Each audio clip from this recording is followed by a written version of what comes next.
So you want to start collecting Pokemon cards, but You're not really sure where to start. you know, sometimes it can be really overwhelming because there's like so many products to choose from that you really don't know what to buy sometimes. But what if I told you that all you needed to start your collection was two things? And the main one, an Elite Trainer box. And I know some of you guys might be worried about the money because, you know, getting into a new hobby could be very expensive. But in this video, I'll basically show you guys how you can start collecting Pokemon with $70.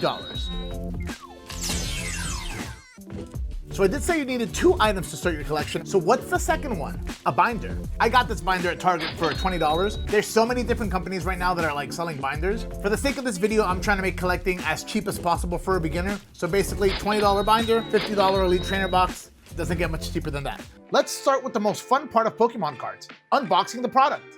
So the great thing about an ETB is that basically everything you would need to start your collection is inside of this box. You'll have Pokemon cards, sleeves, and a very useful guide that will basically help you keep track of the cards that you already own in your collection. Most Elite Trainer boxes will basically feature the same items, which is why I think they're such a great product to start collecting in general. And not just for beginning collectors, but I think for everybody who's trying to collect any particular set, buying an ETB is always a good start. So yeah, let's open this ETB and I'll show you how useful this box can be for collecting. We have the player's guide. This is probably, outside of the cards, the most important thing that's inside of this box that's great for collecting. I like to keep a lot of these guides because it helps me really keep track of the cards that I need. For example, 151 is one of the sets that I actually started collecting. And as I collect the cards, I start to put an X on the cards that I already own. So it makes it really easy because a lot of times when I go shopping for cards, maybe I'm trying to buy singles, I can just take this book with me, check if I have the card, and mark it off once to buy it. So it's actually very convenient. We're gonna have the 9 packs that's inside of each ETB. And there's a couple of extra things like this poison and burn counter, which,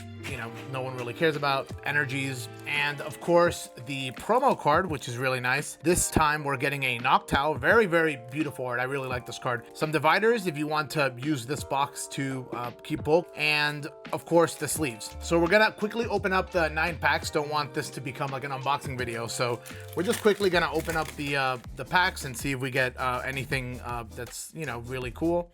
So here we got a Hydrapple EX on the first pack. Second pack, for this one we got, ooh, Cinderace EX, the Stellar Full Art. So let's head over to the third pack and see what we get. We pick up, ooh, this is the Art Rare Milcery, which is nice, and Raging Bolt. So 3 for 3 on the ETB so far. ETB boxes is always random, so don't expect that. Oh yeah, oh, Grand Tree.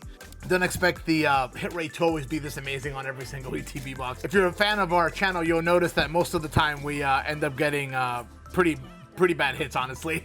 All right, we had our first miss on pack number 5. Let's see if pack number 6 is any better for us. Pack number 7 here. Sharam, ooh, Noctowl, all right. 2 packs left. We already did pretty good so far, so honestly, asking for more hits is kind of greedy. Last pack magic here, let's see what we get. All right. Last trumpet. Ooh, and an Art Rare Archelodon. That's really nice. And the last card, Cradily. Next, we'll talk about sorting. So now it's time for the more painful part of collecting, in my opinion, which is sorting through cards. Basically now, you're going to want to sort all of your cards. I like to sort them by color first, and then by number, so that I can see which cards I have duplicates of. And then after I sort the cards in order, then I start putting them into the binder one by one, and I start marking them off on the player's guide, which is why I was saying earlier the player's guide is so useful because we get to mark off all of the cards as we get them. So yeah, let's move to that second phase. Now we're gonna start sorting the cards. So now I have the cards all sorted into different colors, and now I'm gonna go through these stacks and make sure that I only have one of each.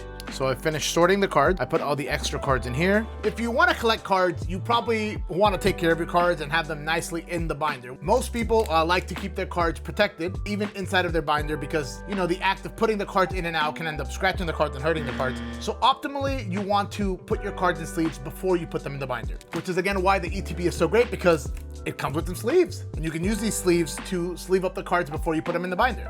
So yeah, basically we'll just start sleeving up all of our cards that we want to put in the binder. So all of the hits, and now they're ready to be put in the binder. I already have the EXs sleeved up, but now I'm gonna sleeve up the rest of these cards. So yeah, let's do that.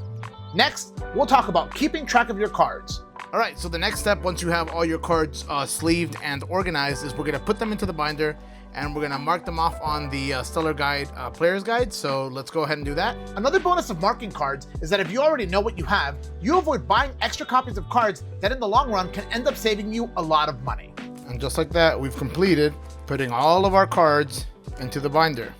Now you might have noticed that my binder was a little more full than yours perhaps, and that's because I put cards in here not only from the ETB but also from 4 build and battle kits. And as you can see, with just 4 of the build and battle kits and 1 elite trainer box, I basically almost filled out the entire binder. This is where collecting gets a little more difficult because, as you noticed in the binder, I had every single non-EX, non-alt art, not secret rare card in the binder. So this is where filling out the rest of your collection just from buying product becomes a little difficult, because a lot of the cards that I'm missing now are essentially the really, really rare cards to get. And if you wanted to pull those cards, it would take you a really, really long time.